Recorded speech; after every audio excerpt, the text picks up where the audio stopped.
ওসমান হাদি হত্যার বিচারের দাবিতে আজও শাহবাগে ইনকিলাব মঞ্চের ডাকে অবস্থান কর্মসূচি পালন করছে ছাত্র জনতা। এ সময় ভারতীয় আধিপত্যবাদ এবং কালচারাল ফ্যাসিজমের বিরুদ্ধে স্লোগান দেয় বিক্ষোভকারীরা। ওসমান হাদি হত্যার মূল আসামিদের বিচার না হওয়া পর্যন্ত আন্দোলন চালিয়ে যাওয়ার ঘোষণাও দেন তারা। জুবায়ের প্রধানের রিপোর্ট। ঢাকা ৮ আসনের স্বতন্ত্র প্রার্থী হিসেবে নির্বাচনী গণসংযোগ শেষে ফেরার পথে গুলিবিদ্ধ হন শরীফ ওসমান হাদি। গুলির ঘটনায় তার মৃত্যুতে আন্দোলনে উত্তাল হয়ে ওঠে গোটা দেশ। দ্বিতীয় দফায় গত শুক্রবার জুমার নামাজের পর শুরু হওয়া আন্দোলন এখনো চলমান। আমি আসছি একমাত্র হাদি ভাইয়ের হত্যার বিচারের জন্য। আমার ফ্যামিলি আসছে, আমার বাচ্চা আসছে।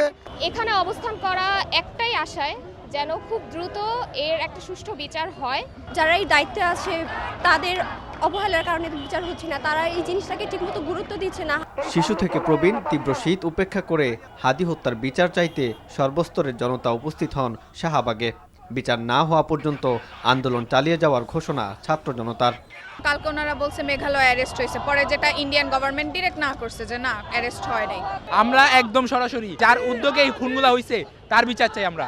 ইনকিলাব মঞ্চের সদস্য সচিব আব্দুল্লাহ আল জাবের বলেন, হাদির নাম বা ইমেজকে ব্যবহার করে কাউকে নির্বাচন করতে দেবে না ইনকিলাব মঞ্চ। হত্যার বিচার প্রক্রিয়া শুরু হলে যারা ওসমান হাদির বিরোধিতা করত তাদের নাম প্রকাশ করা হবে বলে জানান ইনকিলাব মঞ্চের সদস্য সচিব।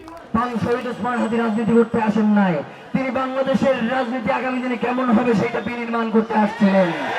এই ইনকিলাব মঞ্চ আগামী দিনে বাংলাদেশের রাজনীতি কেমন হবে তার রূপরেখা ঠিক করে দেবে ইনশাআল্লাহ। আলাদা সমাবেশে গুলিবিদ্ধ হওয়ার এতদিনেও মূল আসামিকে গ্রেফতার করতে না পারায় ডাকসুর ভিপি সাদিক কাইম সরকারের সমালোচনা করেন। দ্রুততম সময়ের মধ্যে বিচারের দাবি জানান তিনি। দিল্লির দালালরা এবং পতিত ফ্যাসিস্টরা তারা আমাদের শহীদ ওসমান ভাইকে শহীদ করেছে। আজকে শহীদ ওসমান ভাইয়ের গুলিবিদ্ধ হওয়ার আজকে 15 দিন হচ্ছে। আমাদের যে প্রত্যাশা ছিল, শহীদদের যে প্রত্যাশা ছিল, সে প্রত্যাশা আপনারা পূরণ করতে পারেননি, আপনারা ব্যর্থ হয়েছেন। বিপ্লবকে পূর্ণতা না দেওয়া পর্যন্ত আন্দোলন চালিয়ে যাওয়ার আহ্বান জানান ডাকসু ভিপি। জুবায়ের প্রধান, এনটিভি নিউজ, ঢাকা। রাজধানী শাহবাগে রয়েছেন স্পেশাল করেসপন্ডেন্ট তামজিদ সুমন। আমরা সরাসরি শাহবাগ পরিস্থিতি জানার জন্য তার কাছে চলে যাচ্ছি। তামজিদ, হাদি হত্যার বিচারের দাবিতে যে বিক্ষোভ সেটি গত শুক্রবার থেকে আজ পর্যন্ত চলমান আছে সেটা আমরা জানতে পেরেছি। এই মুহূর্তে বিক্ষোভের সবশেষ পরিস্থিতি নিয়ে আপনার কাছে কি তথ্য আছে?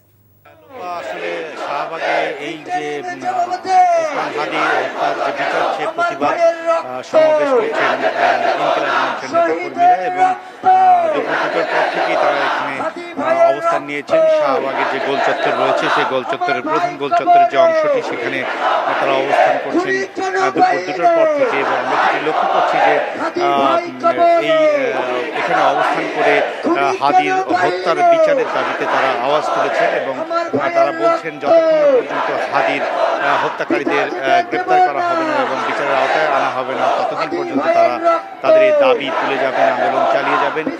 এখানে কিন্তু আমরা দুপুর থেকে যেমন সবাইকে সমবেত হয়ে আন্দোলন করতে দেখছি, সেরকম এই বিকেলের পর থেকে সন্ধ্যায় আমরা দেখতে পেয়েছি এখানে বিভিন্ন ধরনের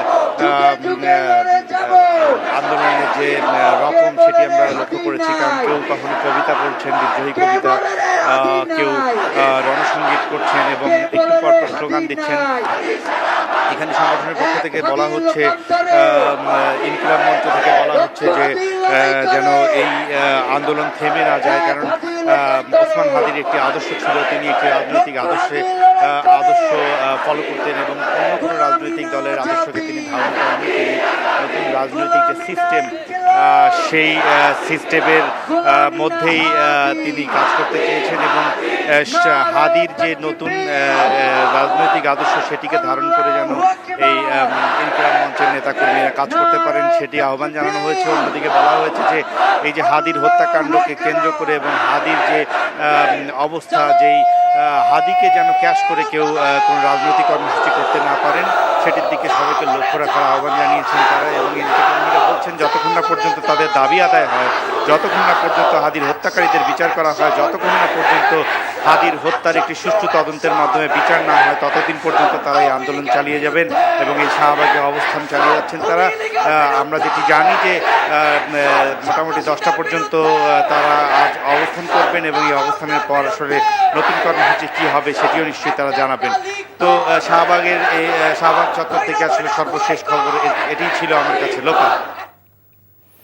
শাহবাগ থেকে জানছিলাম হাদি হত্যার বিচার দাবিতে বিক্ষোভের খবর।